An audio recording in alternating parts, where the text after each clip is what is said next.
welcome to Liz at Home. Thanks for joining me.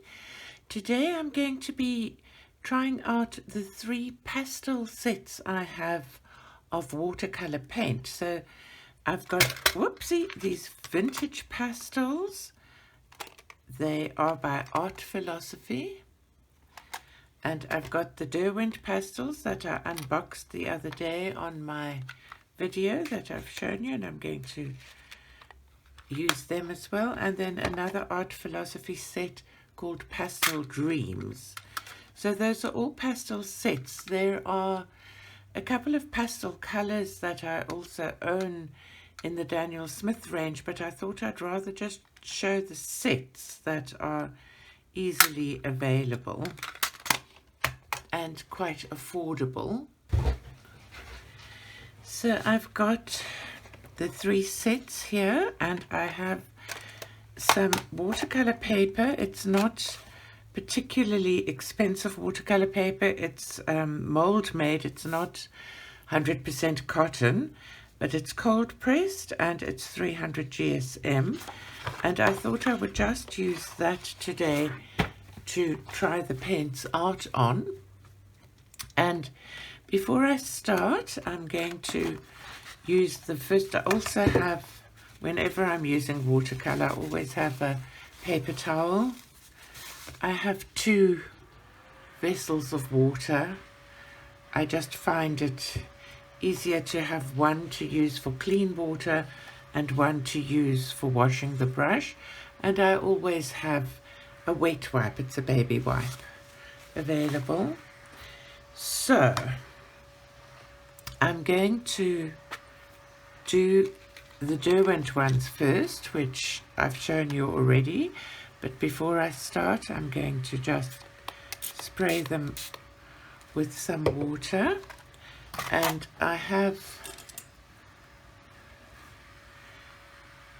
a Craftimo brush in size 7, so I'm wetting that first. And this time on the watercolor paper I want to see how the paint travels on the watercolor paper.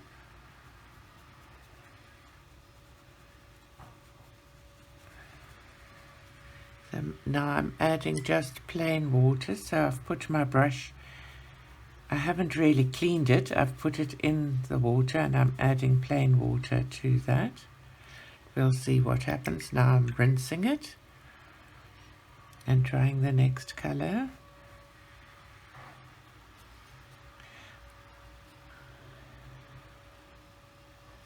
And now adding some plain water.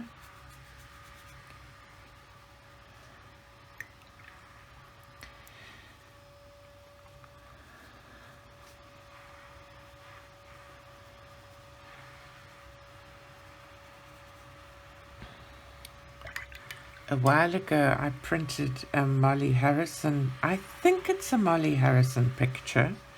I buy so many PDFs, and lately, well, in the last 2 years, I've been organized, and if I print a PDF, I always write on the back what it is. This particular one, I didn't write on the back. I think I printed it about 2 years ago, and I printed it on Archer's hot pressed watercolor paper, really expensive paper. And I want to try painting with one of these sets or a mix of these sets on that fairy, but I feel so I've gone through all my PDFs and I can't actually find that particular picture. I know I've bought it somewhere, so it has to be somewhere on my computer, but I've also had a new computer since then, and chances are it was on the old one, and I don't know which picture it is and where it's from, so I don't think I'll be painting it online. I think I'll just paint it for fun and share it on Instagram or on what I've done this month, because if I do something I like to be able to show you which book it's from or where it's available, just out of respect to the artist. So it's interesting with these paints, they're not really traveling in the water.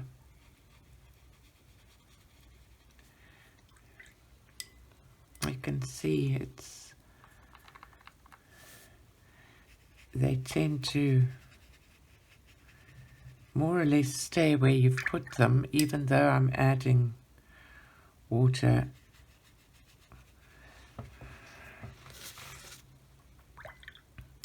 Could be that this is just not great paper.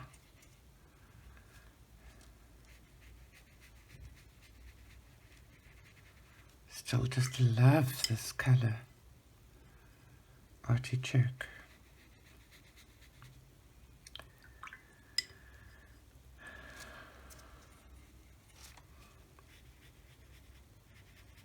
This grey.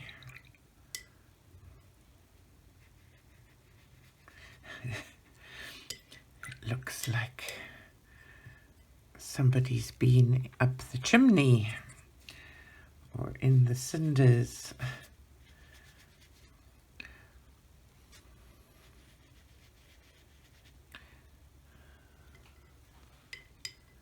Just make sure this is visible there. So now I want to just with a few of these paints try putting some clean water down. Just going to do a little area. I suppose I should actually mark it with a pen or something so that I can see exactly where I've got the water.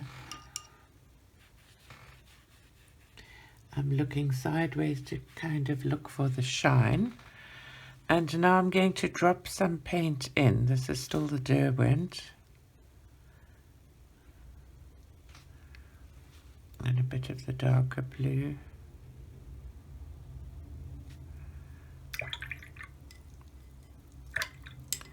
Does travel a little bit.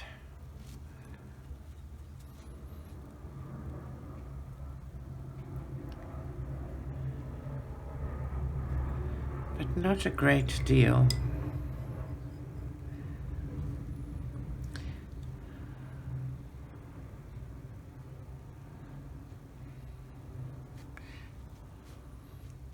To just see how they blend together.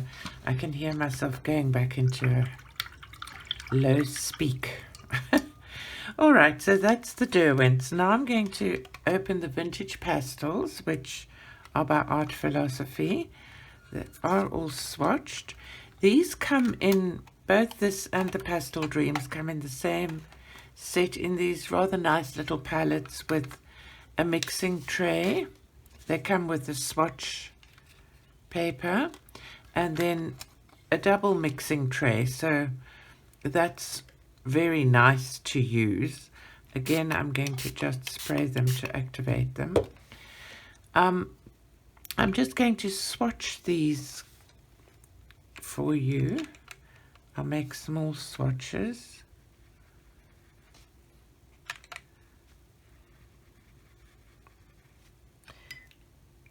This one is called Periwinkle. Then Sage, which is quite close to that artichoke, but a bit more green, less grey. Golden Glow.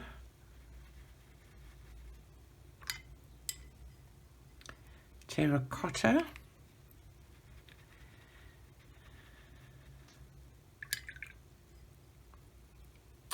Suede.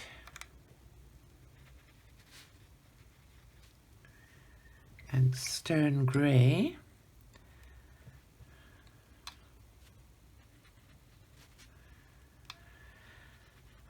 All right, let me rinse my brush, and I'm just going to add a bit of water on there. These travel more. They actually are traveling more.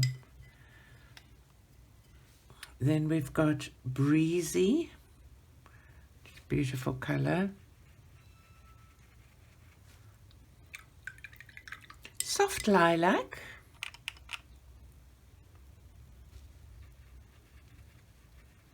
Got too much water there. Charcoal, which isn't really a pastel color, so it's strange that it's added to this set. Dark Rose.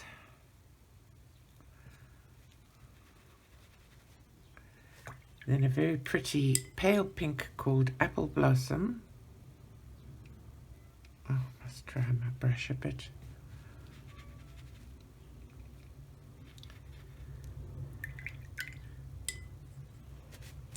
Just want to mop up some of that.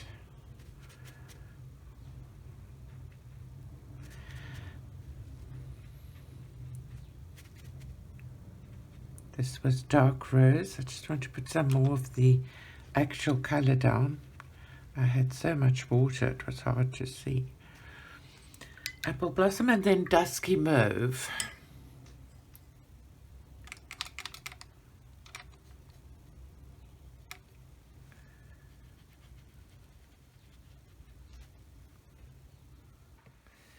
Now I'm going to just add a little wash of water to the end of each of these. We'll see how they travel.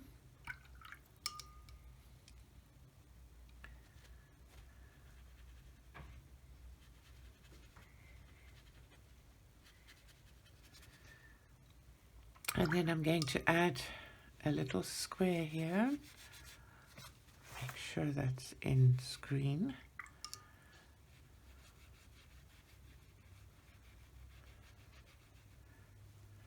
And I'm going to drop a few in. You can see they actually travel more than the Derwent ones. I don't know what the right watercolor word for traveling is.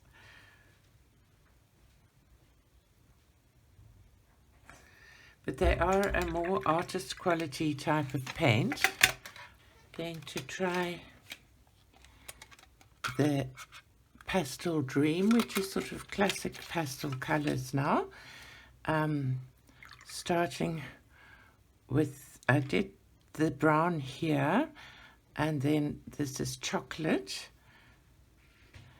They do re-wet as a matter of interest. This is a kind of a yellow gold when you paint over it. I'm just going to swatch the other colors quickly, and then I want to check for transparency on each of the brands. That is Crimson, Rose, Lemonade, pretty color, sort of a peach, Citrus,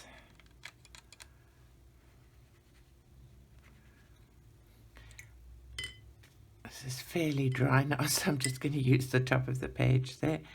Bumblebee, interesting names. They're not art names like ochre, and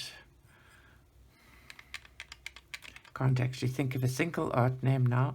This is called Sea Dream, burnt umber, ochre, that sort of things. Phthalo green, Paradise. So they're sort of whimsical names, descriptive. Pool Party,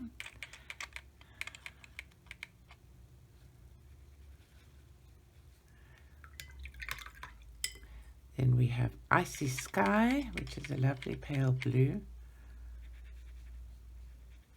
Makes me think of the Prismacolor powder blue. And Lilac Rain. So all three sets have similar types of colors if you look at them together. this is the Derwent, this is the Vintage Pastel, and these are the Pastel Dreams. Pastel Dreams are the brightest of them. I think the Vintage Pastel and the Derwent are similar. Now I'm going to just turn the page here. I better actually just blot a bit. And I want to try something to see just a cross section. I'm going to paint a square from, I'm going to choose it's usually quite a staining color, anything pinky red. So I'm going to take this orchid pink. This is the Derwent one, and paint. Let's get a bit more water on my brush and paint a square with that. Then I want to see, because I find these quite opaque. Now I'll show you what I'm doing. Dipping my brush in the water and taking a bit off. So we're getting a bit paler. Doing the same thing. And a bit paler. Same thing, and we're just about down to nothing. Okay, now I'm going to try that, but even in the diluted state, it still looks semi-opaque. I'm going to use closest color I can find here. That's very pale, so I'm going to use this soft lilac. No, I'm not. I'm going to use the dark rose, which has got the pink in it. This is the Vintage Pastels.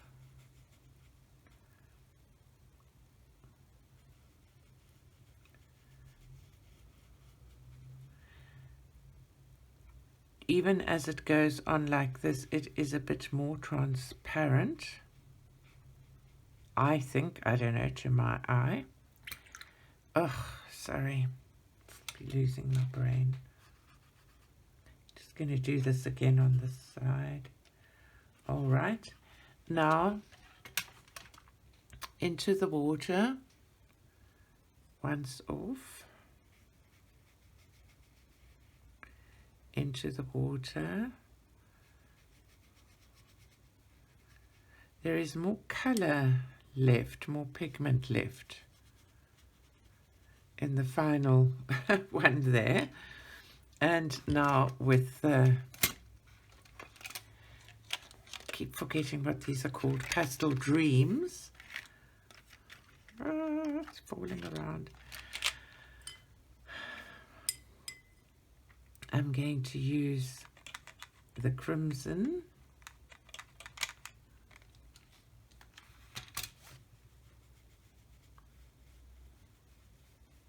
It's also fairly opaque.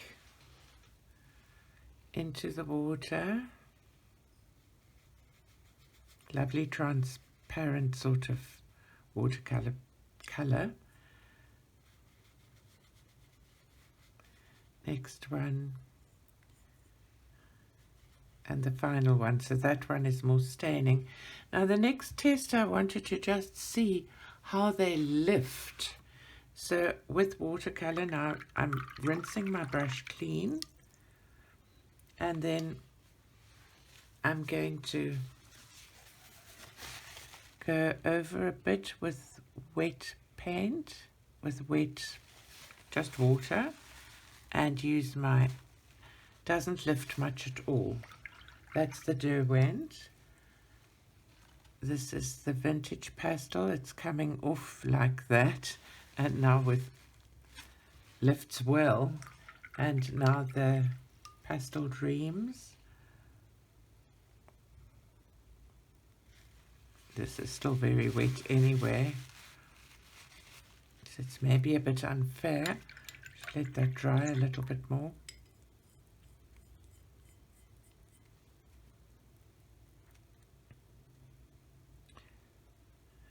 That's lifting well.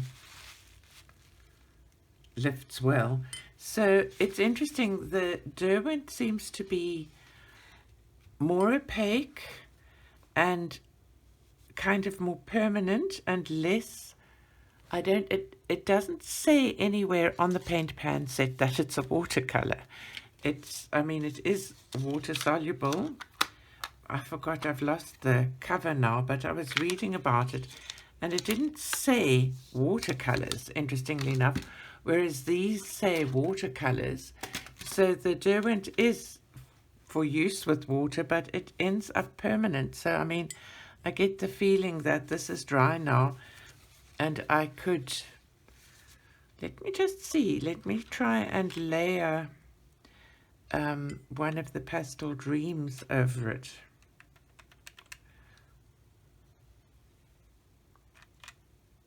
And I'm layering that without that lifting.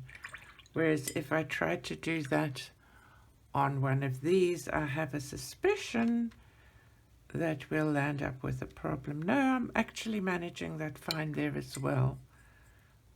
And let's try here. Very pale color. That's still a bit damp, so it's running.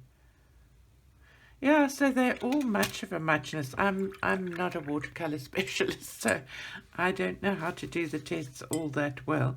But I hope this has given you a little bit of an insight into the 3 different sets that I have. And this is Pastel Dreams, Vintage Pastel, and the Derwent. So I will list them underneath with links to Amazon in case you're interested. And if you are interested and you're thinking of buying, I would so appreciate if you used my affiliate links because they really do help my channel. So thank you very much for watching and I wish you a colorful and wonderful week. Bye-bye now.